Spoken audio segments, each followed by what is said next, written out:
Welcome to the Awesemo Early Bird Podcast. I'm your old pal Emac coming to you after the NBA All-Star break with one Dave Loughran. You know him best as Lofty D, as we are back in full swing Thursday night with 6 games courtesy of the association. Lofty, how was your break? You know what, man? It was good. I would have liked to relax a little bit more, but it was good. I went snowboarding, so that was solid. I did see on Twitter you doing did you have a head cam on or something? Is that how you were? No, I just had my phone. I'm not active enough to justify using a GoPro, although I would definitely like one. And yeah, I'm looking at trying to go a few more times before the season lets out, because it had been a little while. I can still ride, man. It's like getting on a bike. Used to be damn good, and now I'm just okay, still decent enough. And then we kind of did some renovation project in our kitchen this break, so it took a while. Almost finished, but my back hurts like a son of a bitch, Emac. I'm sorry to hear that. We got 5 inches of snow here in Northern Virginia overnight, so I was shoveling that, and it was not the light powdery kind. lot of shoveling today too. A lot of salting too. Shoveled, then salted, then shoveled again, and because the salt, breaks it up nice, kind of melts it, and then it turned all to a sheet of ice. So then I had to salt it again. It was that's living on the Northeast, right? Yeah, it's been a mess, but that's okay. We've got our break done. 3-day weekend behind everybody. Valentine's Day done. Here we are back with 6 games. They start at 7 o'clock. We've got a couple of injuries here, a couple surprises. We've got some people that have some injury designations that were in the All-Star game of all things, or heading into the break relatively healthy. Amongst those at the top, we have Damian Lillard, who is questionable with a sprained ankle. We have a probable that was upgraded, Nikolai Mirotic. We have a probable Kyrie Irving. We have a questionable Gordon Hayward. And then all the way down here at the bottom, we are without one Joel Embiid knee soreness, Lofty. What do you know about that being in the Philadelphia area? Yeah, I wish I knew more. I don't know that much about it, actually, and I just saw the report today. We're going to get some Boban Marjanovic, but, dealing with some left knee soreness, will be reevaluated in a week. That's not great. And, he had the All-Star break, right? You had the All-Star game was on Sunday, so he still had a few days to see if he could heal up. That's not the case. So hopefully a week from now he'll be okay. What's interesting about it, though, is, Boban's played 20 minutes per game, in 3-4 straight games before it's happened. It's not that he can't do it, but will he do it? I have to think that he probably plays around 20 minutes here, unless you're using like Jonah Bolden or Amir Johnson, who really hasn't been playing at all. So, I wouldn't be surprised actually if Amir did play around 20, just because Boban's workload probably want to keep that around 20 minutes as well. And then just checking out the schedule here. So, of course, we're talking about Thursday's games. We're recording this on Wednesday night, but Philadelphia plays at home against Miami on Thursday. They play a 1 o'clock game at home on Saturday. So if you want the Boban, you're probably going to have to find an early slate or play some showdown. Then they don't play again till Monday, and that one they are in New Orleans. Then they go on Thursday on TNT. They will be in Oklahoma City, and then Saturday against Golden State, and then Tuesday against Orlando. The reason I'm pointing this all out is he's getting 48 to 72 hours between all of these games. So that's something that bodes well for the consistency of us seeing Boban multiple games in a row. For sure. Yeah, it's a big difference. All right. The only other one that caught me off guard a little bit was Iman Shumpert's going to be out for a couple of games with a sore right knee.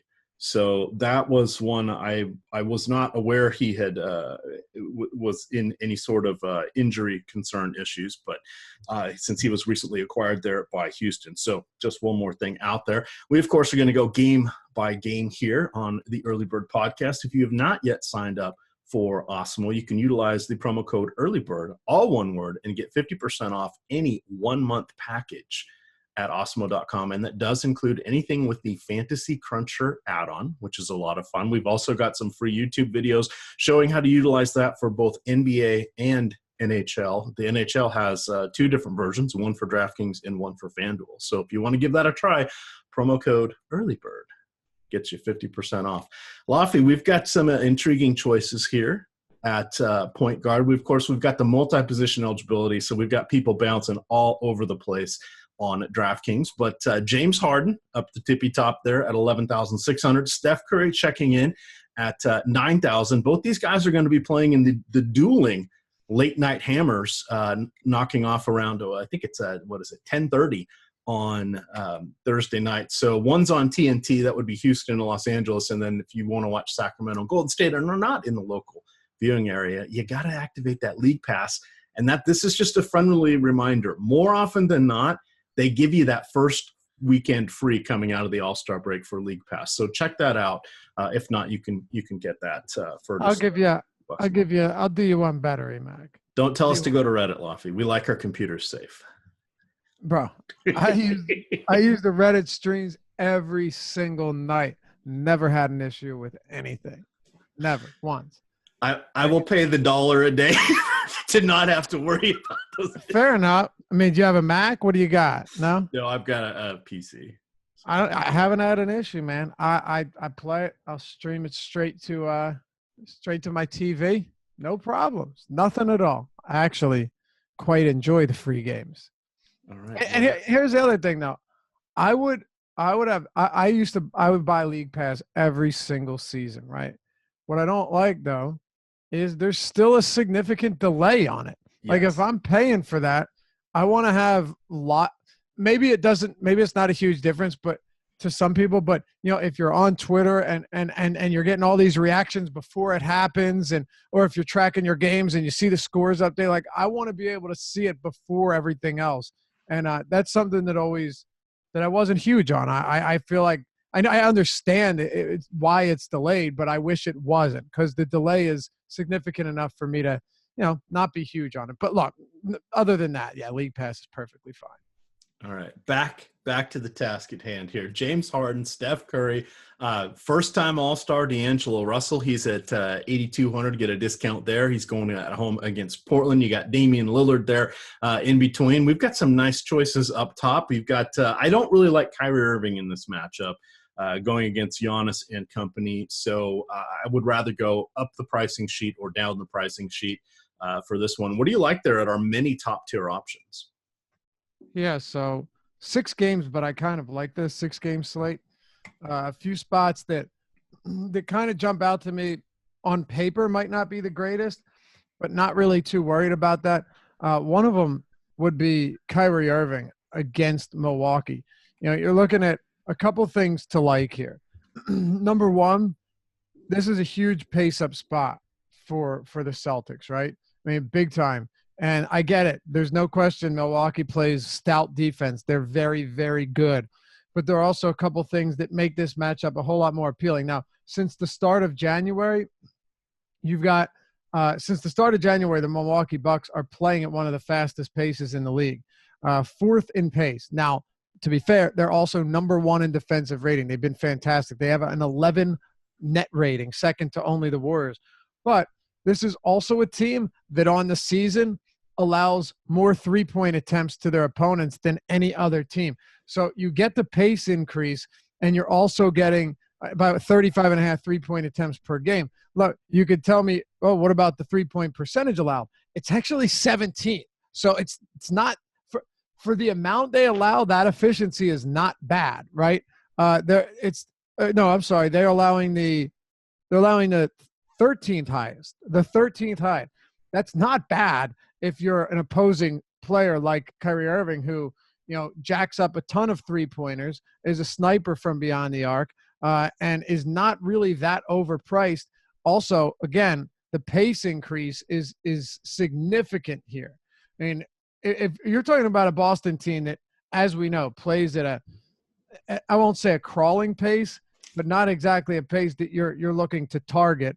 They're playing bottom 10 over the past, what are they, 15th? Yeah, so still a 4-possession almost increase here per 48 minutes. I really like that for Irving.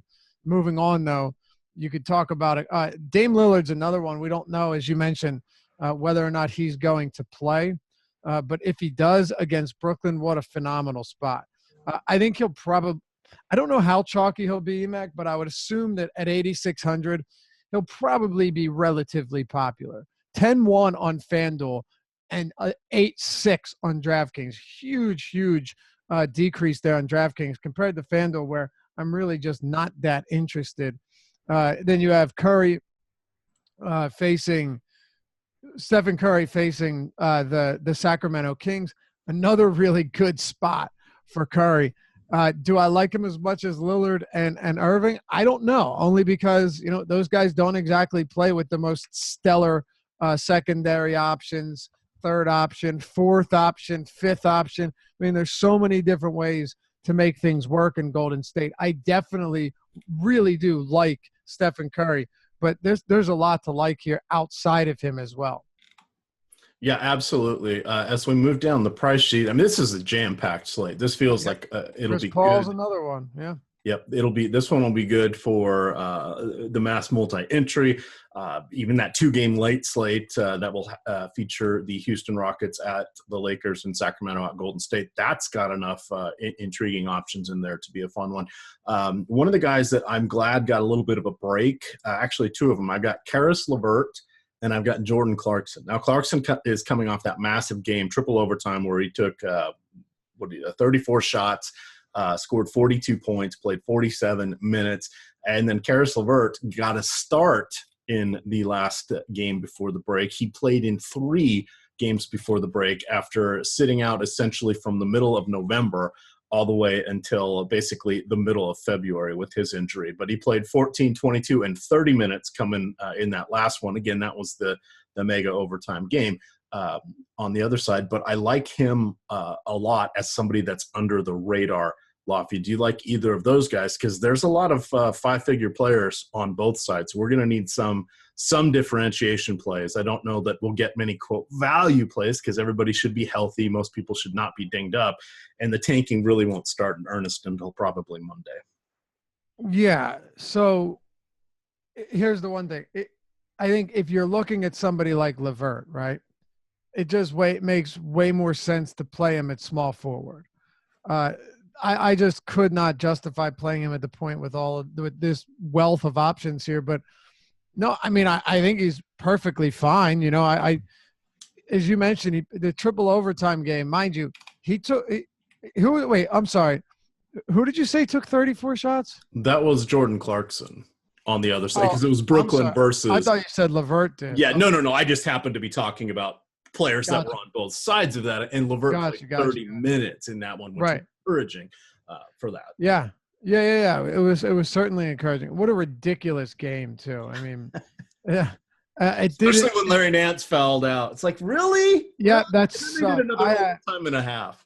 I had a ton of Larry Nance. That really sucked. I had so much Larry Nance, and the foul out was just devastating, especially given that, you know, he fouled out not very far. He fouled out like halfway through the first overtime. You know, he would have continued. He would have played another 12 minutes.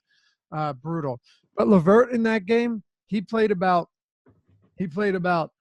3 minutes into the first overtime period, and then didn't play past that. What's encouraging about that, though, that means that Karis LeVert's 30 minutes, 27 of them came in regulation. And he also closed the game out for the final 3.5 minutes. That's encouraging. I think you probably get another 30 minutes. I think you get 30 minutes in regulation from him here. I don't have an issue with him. I'd prefer him at small forward, as I mentioned. Point guard just has so many damn options. By the way, so I'll just run through it quickly since I spent a lot of time on the guys up top. Clarkson, that's one of those spots where they are getting deeper now and getting healthier. And he played 48 minutes in that game. Of those minutes, he played every single minute. Ready? Check this out, Emac. How many straight minutes do you think Clarkson played? Just take a guess. 21.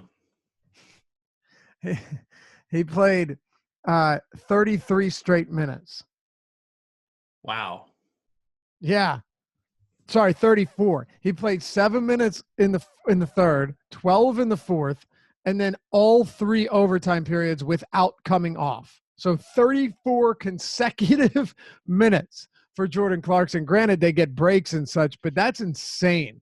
That is just outrageous how many minutes he played.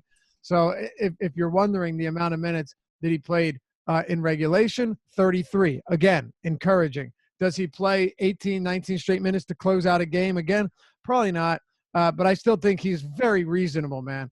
Coming up against the Phoenix team, he's yet another guy that we look at and say, hey, he's getting still 30% usage, 30% assist rate off the bench. I like it. Maybe 25% assist rate off the bench. I like it. I think Sexton at sub 5K against Phoenix. I like that as well. He only played 30 minutes in regulation last game, but again, 30 minutes, 33 minutes at sub 5K.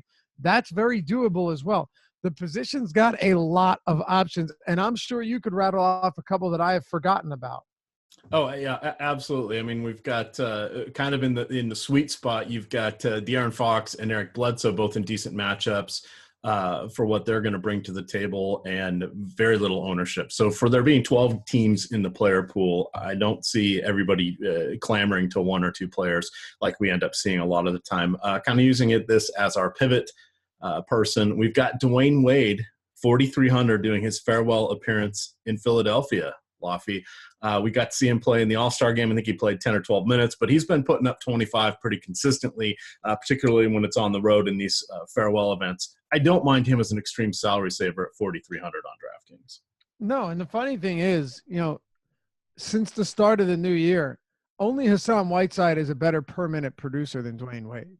So he continues to get it done on a per-minute basis. The question is, how many minutes will he play, right? He played 22 minutes in each of his last 2 games, 29 before that, 26, 29 before that. Tyler Johnson's gone. Wayne Ellington's gone. It's really difficult to say where the minutes will be. Dion Waiters continues to play 30-plus minutes per game.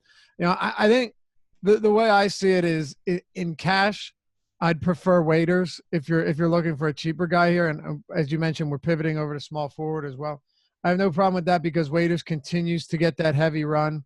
And Goran Dragic is you know what? I forgot to mention, he might play. He was cleared to play. I don't think he will, though. So he has been cleared, but keep that in mind. That changes everything if he does. And, a guy like Waiters and whoever it may be, even Wade, I'd expect those minutes to come down. Plus usage, facilitating responsibilities for Wade. Sure, he'll get minutes off the bench, but there's no real great distributors on this team when, not to say Dragic is the best, but he's better than any of them. So we'll see if he plays. Even if he does, he'd only play a few minutes. I don't think it would be impactful on Thursday, but worth keeping an eye on. So I'd play Wade in tournaments, hoping that he can get up to 26, 28 minutes. If he does, he's a much better player than Waiters. Yeah, and if this was the home game, frankly, I with all that mess, I don't think I'd even look to Wade at all. I'm more just thinking to try to pick our spots as he's doing his farewell tour. So here's the note, courtesy of Roto World. I went and looked for it. It says Dragic has practiced on Wednesday, full practice. Sounds like he's on track to be a game-time decision. He missed 9 weeks. Obviously, this would cut into Waiters, Winslow. And then Derek Jones Jr. also practiced. So Coach Spo may have some more toys in the toy chest he can bring out. Yeah, my God, that's too much. It's getting out of control. Oh, all right. Well, let's get back up to the top here at shooting guard. Find us some good players here. We didn't really hit a lot on Harden. There's 11,600. It's a nice price. It'll be a good game there against the Lakers. We know he and LeBron are going to want to show out against each other, so I think he's fine. I don't think he's a must-play, but I would not be running away from him. The other guy I like is going to be Buddy Hield going against Golden State, 6,400. Now, we have to remember that Harrison Barnes is in the mix. We know that Willie Cauley-Stein's going against his old teammate in DeMarcus Cousins. We've got crossovers everywhere. Barnes is continuing his, quote, revenge tour.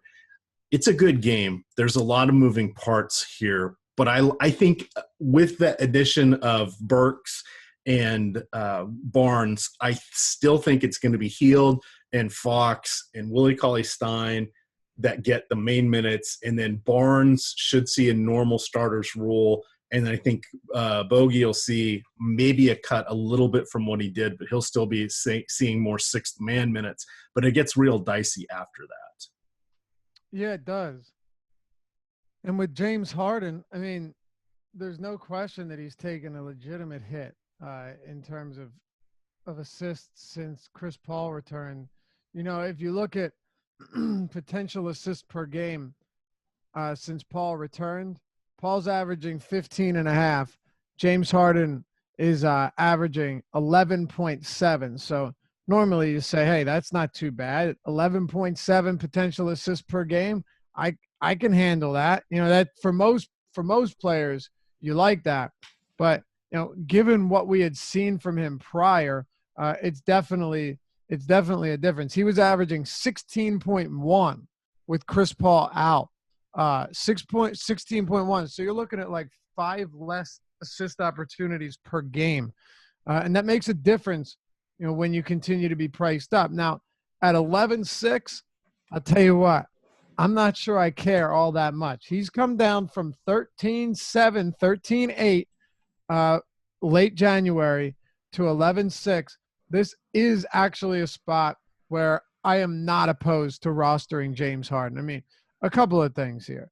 You know, not only is he facing a Lakers team that, yeah, sure, defensively they're okay, but the funny thing is, without Lonzo, they have struggled mightily on defense, and I think that is something to very much consider here. When LeBron was out and Lonzo was in, they had, you know, the best or a top 3 defensive rating throughout all of that, and a bottom, dead last offensive rating. I mean, just pure, just terrible, right? If you look at what's happened since Lonzo's been out, well, that changes. Actually, when did LeBron come back? How many games has he been back for? I want to say he's been back 5 games, but let me look real quick. 1, 2, 3, 4, 5. Good call, man. Good call. Look at that. Yeah, so he's been back 5 games. The Lakers over that span, 29th in defensive rating. 29th, EMAC. How about that? 23rd in offensive rating and 4th in pace. What a spectacular matchup for Harden here. Lonzo Ball's absence is a huge, huge hit on them defensively. And, yeah, I still like James Harden a lot. We talked about Curry, who has eligibility here. You know, D'Angelo Russell, I don't mind. I'd probably like to get up to the Lillards and the Irvings and the Currys, though. And aside from that, you know, Devin Booker is 7,700 against Cleveland. That's another tough one to turn away from. Yeah, he hasn't been phenomenal lately, but, you know, T.J. Warren remains out. Booker is 7,700. He's dropped. He was 9K 3 games ago. 9K. He's come down to 7,700. I'm on board with that. I mean, there's just too much upside there. And then to close it out, I think Klay Thompson against Sacramento is a great tournament option, not because he smashed Sacramento for that monster game, was it last year or the year before, but because Sacramento plays up in pace. This game's going to see a lot of scoring, and I actually wouldn't be surprised to see it stay close, at least through 3 quarters. 11.5-point spread, but a 239 total on this one. And then you've got Clarkson and your Kelly Oubre's and a bunch of names that we already mentioned at the point. Did you know, Laffy? Did you know that was January 23rd, 2015 that Klay did that? 4 years ago. You're kidding me. It was that long ago? Yeah. God, I said last year or the year before. It feels like last year. That's insane. I mean, it really feels like it was much more recent. Wow. Yeah, I'm just double checking it. Yep. January 23rd, 2015, he scored an NBA record 37 points in a single quarter, going 13 of 13 from the field with 9 3-pointers. At the time, that was a record for most 3-pointers in a quarter. I cannot believe it was that long ago. Yeah. That was a while ago. Wow. All right. Crazy game, though, for sure. Indeed. Well, hey, let's talk about some 3-pointers and do a pivot here, Laffy. This is what we call a segue in the business. Oh. Joe Harris, the reigning three-point champion, checks in at 4,300. He's eligible at shooting guard or small forward here for Brooklyn. Of course, we know they like to be very, very sharing and caring with all of their minutes. And as we've mentioned, Karis LeVert is back. But I still think Joe Harris is an intriguing punt option at 4,300 in this one. As you look at the top here, what do we think about LeBron, Lofty? And some of the news is coming out, and they're saying, what are we going to do with LeBron? How much are we going to push him? And this is coming from the Lakers, leaking it somewhat. But the reporters are sort of speculating for them, saying, how much of the load are they going to let him carry if they slip a couple more games down the chance for the playoffs? I mean, they're not going to go very far in the playoffs.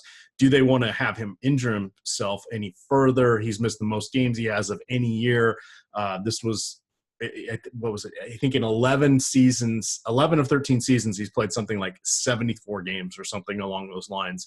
Lofty, it's pretty impressive what he's done. Average? What? An average of that many games? That many or more. Because I'm pretty sure he had like a 67 game season. He did in 2010 or 11. I think that was with the Heat was one of them. Yeah, a 62 game season with the Heat and then a 69 with the Cavs. Yep. But yeah, he plays a lot of games. It's very uncharacteristic to see that. But at the same time, he played 43 minutes against Atlanta. Just the game before the All-Star break. Maybe that's because they were going into the break and knew that he'd get some rest. Mm-hmm. Look, I think LeBron's a perfectly fine play here. What is he? 233 total in this game. He's not egregiously overpriced at all, especially on FanDuel, DraftKings, where he's 10-6. Man, look, I don't dislike LeBron here. I just don't love him, and it's been hard on nights where you have a lot of other quality top shelf guys to where you feel like you have to play him. I do think I probably like him a little bit more than Giannis here. Both games, they both draw like pace down spots, but I expect to see a decent amount more scoring in this one. Yeah, I'd go with LeBron over Giannis. I'm not huge on either of them. I think, even though, Chris Paul is in the mix and making things a little bit less enticing, I still like Harden the most of these guys. But you're getting a $1,000 discount on DraftKings when it comes to LeBron James, and it's definitely worth noting. Aside from that, though, I mean, the tough thing here, I figured we'd save Ben Simmons for. Well, I was going to say, in order on the pricing sheet, you've got the three remaining key cogs of your Philadelphia starting five, all small forward eligible, and they're similarly priced here. If we're going for one, I think it has to be Harris at 6,600. I think Harris is a perfectly solid play. The problem is that it's hard to make much. We don't have a ton of information with Embiid off the floor. That's what's kind of difficult here. So I don't necessarily know what to make of it. We can pull up, what we've seen since Tobias Harris came to Philadelphia. I think he's been there for, 6 or 7 games now, and take Embiid off the court and see what the deal is, because, Brett Brown has tried to keep 2 of these guys on the floor at all times, and rightfully so. That's exactly what he should be doing. That's of course what you want to see him do when you've got 5 guys that are all above average basketball players. You want to make sure that you always have some of them on the court. So let me see. Tobias Harris, his first game in Philly was actually it was against Denver. So it was against Denver. It was on the 8th. So that's even less time that we have to get good information. But we'll take Embiid off the court and see what we can get, Emac, because with only, what do we have, 3 games? 4 games. We got 4 games with Tobias Harris in the mix. So you take Embiid off. We know that Boban, by the way, 52 minutes without Embiid, has a 21% usage rate. Not bad. So J.J. Redick has only played 8 minutes without Embiid over that span. Wow. Yeah. He has the highest usage rate, but that doesn't really count. But then you get Butler and Simmons at 29 and 36 minutes respectively, Harris at 47, and you got usage rates of 23, 23, 19. Again, we just don't have enough information to go off of, but taking Embiid off the court just opens everything up. And honestly, looking at this, you can take Simmons at 7,900, Butler and Harris, all of them. And I'm serious. While I don't love the matchup, I think I respect Miami's defense, but still take all of them, put all of them in play. All of them are priced to have Embiid on the floor, and Embiid will not be on the floor. You are getting a discount here. I have no problem playing 2 of them in the same lineup, potentially 3 in some spots if it works. I actually don't think it's crazy. Embiid is such a high usage guy that it's not the craziest thing, but probably 2 because you're going to have a lot of Boban. But Harris is only 71 on FanDuel. Simmons is 87, and Butler is 82. A little pricey, but man, those DraftKings prices are really friendly. Yeah, Boban is coming in at 3,500 on DraftKings. He is 3,800 on FanDuel. As Lofty I can't remember if we were talking about that before the show or after we started, but guessing around 20 minutes, 22 minutes for Boban for that. And we like that. So, damn it, we're going to go there. I don't know that Boban will be chalky, but this is a reasonably good situation for him. I think he will, for sure. How do you feel, and then we'll get back and clean up small forward here, but how do you feel about Whiteside coming back against Boban? I just changed the page. I think he's 67. Yeah, he's 6,700 on DraftKings. Whiteside is. Yeah, it's the same with Whiteside as it always is for me. I love this matchup. I mean, Whiteside's not the most athletic big, but he's certainly more athletic and agile than Boban.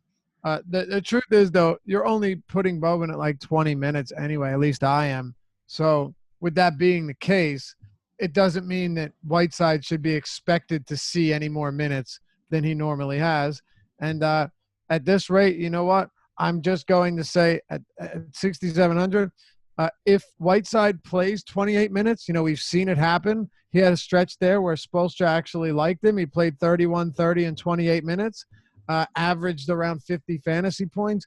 I mean, his per-minute production is flat out filthy. So, the ceiling is here, no question. I'll probably still get like 15, 20% hopefully of Whiteside because I can't overlook the 1.4 fantasy points per minute going up against Boban and not Embiid. Even in 25 minutes, I wouldn't be surprised to see 2 fantasy points per minute here. It's tough to pass up for sure, but I don't think he gets more minutes just because Boban's starting, if that's what you were asking. Yeah. It was more just out of curiosity, and you're absolutely right. It's a roll of the dice depending on which side of the happy face they put on their. What do you remember when you were a kid and you had to put a little? You guys may not have done this in kindergarten. You had to put so they knew when we were in school we had this little thing that on one side was a happy face and one side was a frowny face, but you would take it and put it in so the teacher could get a head count. Never heard of just it. by looking at it. Again, it must be anyway. But if you were sad, you'd put the frowny face up, but if you were happy, you'd put. Okay. So if you were sad, then she'd usually cool. come ask you, what was wrong or something like that. Not many kids would put that out, but every now and then someone would. Anyway, neither here nor there. By the way, just quickly, so we can move on to small forward. Harrison Barnes, if the minutes are there, he is really cheap. He's facing his former team at the Oracle. I think you can do worse than that, but I can't say I'm, feeling confident in that. I know you brought that up. I think it's shooting guard, but him and Bogdanovich, they're both inexpensive. I think I'd probably lean Harris here because he's got a shot at playing 38 minutes. But from a per minute basis, you're going to need a lot of minutes from him. Yeah, absolutely. And this mid-tier here on DraftKings is just overrun with amazing options. You got Kelly Oubre Jr. going against Cleveland at 5,800. We know there's no TJ Warren. You got Kyle Kuzma at 5,900. He has played 3 games against Houston this year. LeBron played in 2 of the 3s, but he's averaging 35 minutes and a fantasy point per minute in those games. So this is a good matchup for him. He's at 5,900. So we got just an absolute ton of choices here. And I'm guessing that's probably partly why we're seeing some nice prices on some of these guys is DraftKings is running a $500,000 welcome back contest, 100,000 to first, 37% of the prize pool to the top 10. But for $5, you can roll the dice on getting a six-figure payout over on Yahoo. No rake contest. They're welcoming everybody back with a $10 contest, 10 entry max, 10,000 to first, 100K. Again, no rake on that one. So those are always fun to play on. And if you use the promo code Awesemo, when you make your first deposit, you get $30, up to $30 matching Yahoo player points, which are available for immediate use. And then Laffy, I had a good chuckle with this one. We have the NBA Throwback Jam on FanDuel. It is $867,530. Yes, that is 8675309. Are you familiar with that song? Please tell me. Yeah. Oh, I absolutely am. I could run that by Adam, and he'd be like, "What are you talking about?" Yeah, you'd have no idea. They've really outdone themselves. So that's a $9 contest, 200,000 to first, 100,000 to second. If you get 10th, you're getting $1,500. So yikes. Very, very top heavy, but we've got a nice plethora of small forwards. Of course, we'll be breaking stuff down. You get the NBA DFS strategy show on Thursday morning. That will be Josh Engelman. I'm assuming he is back from his sojourn there to Charleston. I think you'll be on that one. Laffy, you've got Adam writing the deep dive article. I'm switching with him. I got the deep dive. He's actually doing the morning show. He got travel plans got messed up with the snow. There we go. I was going to say, I hope he's still in sunny Miami because. Yeah, as of now, he is. Yeah, I was talking with our friend Manny Laura today on video chat, and he said it's 89 degrees there. So he was making fun of my snow that I have here. So well, screw you, Manny. Yeah, exactly. But let's get on over here to Power Forward. Oh, yes, finishing the shows out, there will be the deep dive that will be 2 hours before lock, and then live before lock with Fast Eddie Fair and Chris Baggs taking you down the home stretch. That will be 1 hour before lock. Heading on to Power Forward here. Of course, we've already hit on Giannis. We've talked about LeBron, but we've got a $6,000 Draymond Green, a $6,000 Al Horford. We get Kyle Kuzma here. 7,200 feels like a bit much for Larry Nance, but then he is going against Phoenix. Laffy, we got some good choices here, and we're not going to have to break the bank. Yeah, it's not bad at all, actually. I think at the top of the position, a couple guys we already discussed, I don't really feel the need to get into that. And when it comes to Kevin Durant, I guess you could make an argument for him, but there are other 9K guys that I just like more than KD. I mean, Stephen Curry being one of them. I like Irving basically at the same price over KD, and he's facing the Bucks. So, it's tough for me to get there. With Dre, I have no issues with Dre. The whole DeMarcus Cousins thing doesn't exactly help. It makes things a little bit more difficult, but you're getting Dre at a nice discount here, 34 minutes from him or so, against the Sacramento Kings. Again, I think the Kings keep it competitive enough. I'm not worried about a double-digit spread. You shouldn't be either. Really, anything can happen anyway, so there's no point. But really, you're hoping for 35, maybe 40 fantasy points from him. Right now, that price point on Dre is pretty reasonable. So I would just throw that out there that it's not that I dislike him. But I also don't think he's a monster gamble here, or a monster a monster value here. I threw out 18 buzzwords and 18 DFS buzzwords, and all of them were wrong. Yeah, I don't think he's a great value, but I don't think he's a bad value either. It's just, $6K. I'm all right with it. Al Horford with Irving back. Probably $6K is not terrible, but man, he's just so much more impressive without him. Tobias Harris, 66. We talked about him. I like Harris. I do. And, Kyle Kuzma's fine. Larry Nance is getting up there in price. And, the fact that he came off the bench last game, a little bit concerning to me. He played about 30 minutes in regulation. How much of that was due to foul trouble? I don't think that much of it was. That price gets up there, and I'm a little concerned.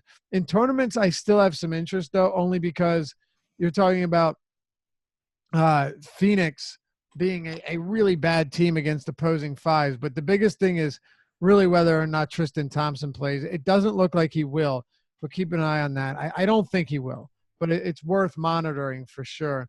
And then just to throw out some other guys here, Harris or Marvin Bagley, the minutes, it's always difficult to really not nail him down for anything. He played 28, 33. And mind you, I said this on the deeper dive. Until we start seeing consistent minutes, it's very tough to really peg him for a high ceiling.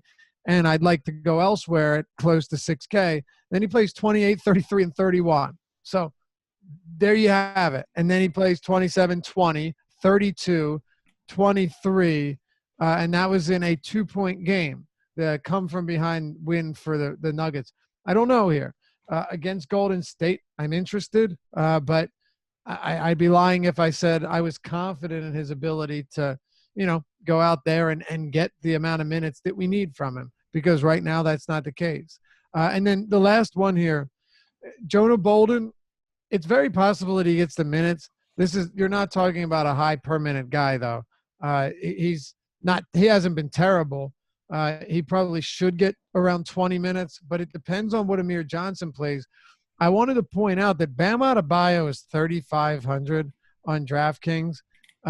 3,500, and he's been playing, his minutes are all over the place, but, his playing time is no less risky than Whiteside. He isn't nearly as high an upside player, but he's also half the cost.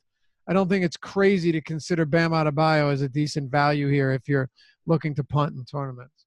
Hey, what about starter for the same team? The KO, the knockout punch, Kelly Olynyk started the last 5. He's 3,700 on DraftKings. Yeah, I mean, you could certainly – certainly do worse. I think this could be a matchup that gets them into a little bit of trouble here. They're probably going to need, with Embiid out, the rebounding issues might not be as big of a deal. So, yeah. Well, I'm thinking about him going up against Boban just because he's mobile enough to do it. And I doubt. You don't think so?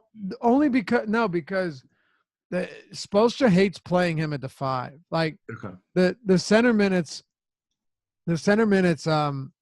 Have been, almost exclusively split between Bam Adebayo and Hassan Whiteside. There may have been a few minutes here or there that they aren't, but it's very rare that you see Kelly Olynyk get any significant, if any, minutes at the 5. All right. As we get out of here, reminder as we get over here to the center spot, Kenneth Faried will now have a teammate. He'll be welcoming back new teammate for him, first time playing together, Clint Capella, who is cleared to play after missing about 6 weeks with his thumb injury. So Fareed's at 6,300. I don't think I want to go there. I think Fareed's going to be fine, but he's not going to be able to pay off 6,300. So just keep that in mind. Marquise Chris, depending on who is healthy, I like you don't think that Tristan Thompson's going to be coming back this game, but he is going against one of his former teams here, and he's been getting a lot of playing time. Marquise Chris says he does have a lot of foul issues, but hey, I don't mind 4,500. As we get on to the center position here, of course, we've got the matchup. Former teammates Willie Cauley-Stein. We've got DeMarcus Cousins. Let's see. The last Willie Cauley-Stein actually has done well against Golden State. However, he's sort of done in his 2 matchups against DeMarcus Cousins. Now, minutes have changed. The cast of players have changed. Teams have changed. So I don't want to read too much into that, but he's done relatively well. And you know who has done even better? The Golden State Warriors. This could be their kryptonite, the Sacramento Kings. Did you know this will be the 4th time they've played? Golden State won the last game let me see. Golden State won on the road by 4, 127-123. They won in Sacramento, again, 130-125, and they lost in Golden State by 1. So these teams have played 3 times, and there is, there's 10 total points separating the game scores. And if we go back to last year, there were a couple close ones, including in March when the Kings, semi-shorthanded, ended up knocking off Golden State 98-93, and then they played them close a couple other times. So just saying, the Kings are not going to be scared of this one at all, which is kind of a fun one to watch. No, I said it earlier. I expected to stay competitive, but also keep in mind, none of those games have come with DeMarcus Cousins on the floor either. Correct. And that is a game changer. And I will tell you why. They have not had quality center rebounding. With Kevon Looney, he filled in admirably. You know, he really did. And it's nothing against Looney at all. Even Jonas Jerebko at times, you know, played his role and did his part. But on the season, no team is allowing more rebounds to centers than the Sacramento Kings. And by no more, I mean, they're allowing way more rebounds than the next closest team. I mean, it has been bad in that respect. So I absolutely love, I mean, almost 1.5 more rebounds per game, which is a lot when you consider that's to the next worst team. I love Cousins here, man. Will he be chalky? I don't know. I try to not play him when he is, but he played 28 minutes last game. I know Adam and I have had this argument a lot. He doesn't think he can sustain the per minute production. I think he can keep up 1.4. I don't think it's the craziest thing. If he's playing 28 minutes, you know, we've seen him continuously going out there and producing very solid per minute numbers. And the reason I believe he can is because he is an excellent passer for a big. He is an elite rebounder. He is a perfectly solid shot blocker, actually well above average. He is a great ball swiper. He gets his hands in passing lanes. He's athletic. He can shoot threes. I love that. They're letting him shoot threes. He can operate in the pick and roll. Hell, he can cross you up and drive to the rack. He can score in transition. He can jam down putbacks. He can do everything. He can operate in the post. You name it. You want to give it to Boogie in isolation, let him go to work, he'll do it too. He just functions and operates and performs in so many ways that I'm all about this $6,100 price point against the team that allows the most rebounds to opposing centers. I think that's a big deal here. So, you know, even if his point totals aren't through the roof, I expect to see quite a bit of action from Boogie in a variety of other areas. And you're talking about one of the fastest paced teams in the league as well. I don't know what isn't to like here when it comes to DeMarcus Cousins. No, it's a pretty decent spot. Don't go. The two things I'm taking away from the last time he played them, one, he had been traded to New Orleans. So both those appearances came with New Orleans. They were eye-popping. He played them in Sacramento, and in 44 minutes, he was just going absolutely ham. He had 41 and 23. All right, we're not going to see that tonight. He's not going to play 44 minutes. He played 35 when the game that was in New Orleans, and he dropped 37 and 13. The thing that intrigued me is Willie Cauley-Stein in both those games had a total of 2 fouls. I don't think he's guarding his former teammate very, very admirably. Not that anybody really can guard Boogie, but he's coming off the Achilles. We were probably going to see 28, 29 minutes.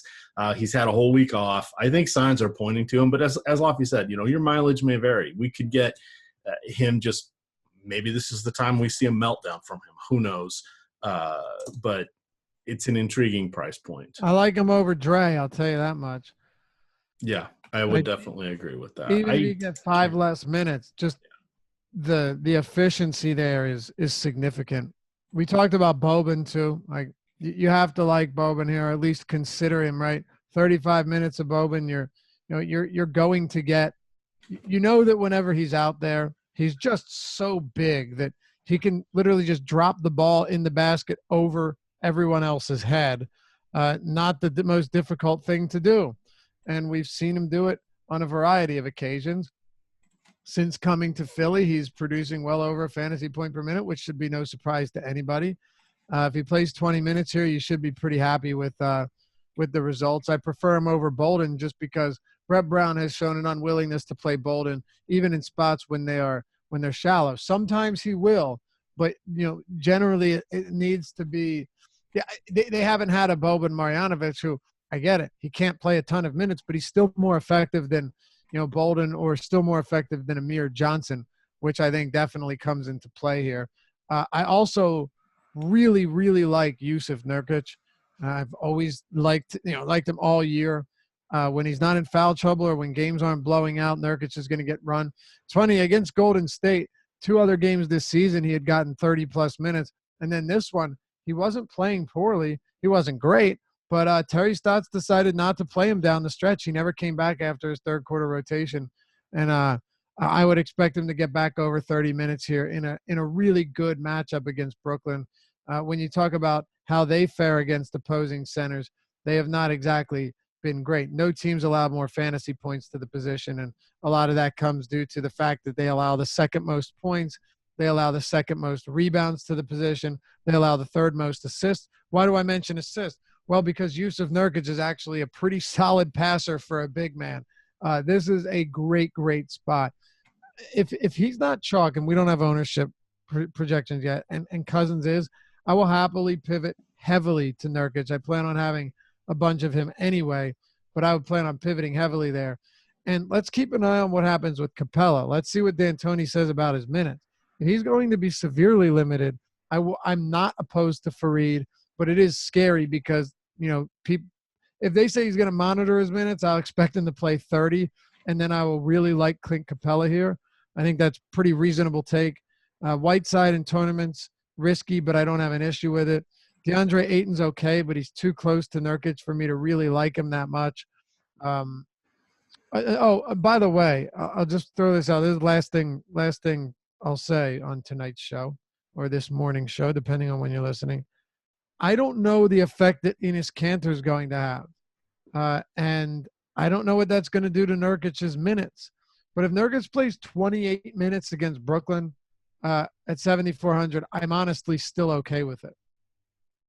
Yeah, completely agree with that, and that's definitely a good call out. I would suspect this one probably be okay, but it's something to think about going forward. The 7,400 on DraftKings has Nurkic as the second most expensive center who is on the list, and Joel Embiid is not playing. So he is the, quote, most expensive, which means there are a ton of other pivots here up and down the price point. Within $1,500, you've got 8 very solid choices. So this is going to be a fun one. A lot of mass multi-entry, so don't forget to check that out. Reminder, we do have golf content up, the World Golf Classic there in Mexico, I believe. I want to say, let me go look at one of my lineups. I think it locks at 12:06 or something like that Eastern time. Let's see here, 12:03 Eastern. There you go, 12:03 Eastern. Keep an eye on that. It always makes me wonder when they have some of these odd start times, they can move by an hour or two. Now, fortunately, Laffy, we know the time zone in Mexico matches up with the time zones in the rest of North America. When you see DraftKings and FanDuel doing the Asian tours, all bets are off if they get those times right or not. It's very scary that they don't seem to get those right up until the night before. But in any event, you got all sorts of content out there for golf, and you'll have a little bit of time to get in the tournaments. If you hear this in the morning, we got 3 NBA shows breaking everything down, getting us all back into speed. We've got a nice slate of NASCAR. Well, we have NASCAR this weekend with content, but we have also a decent hockey slate that is going on 11 games. So for those of you that have dabbled in that, we've got that content going for you as well. There will be a show with Nolan and Jay Kari covering that in addition to the articles and projections. We got you covered here at Osmo.com. Check us out. Jump on in. Promo code EARLYBIRD gets you 50% off your first month. That only works on the single month packages, but it'll get you 50% off. Well worth it. Early Bird, all one word. With that, we're going to get on out of here. You can follow Affy at You can follow Laffy at Laffy_D on Twitter. I am at EMACDFS, and it is Osmo_COM. With that, gamers, good luck.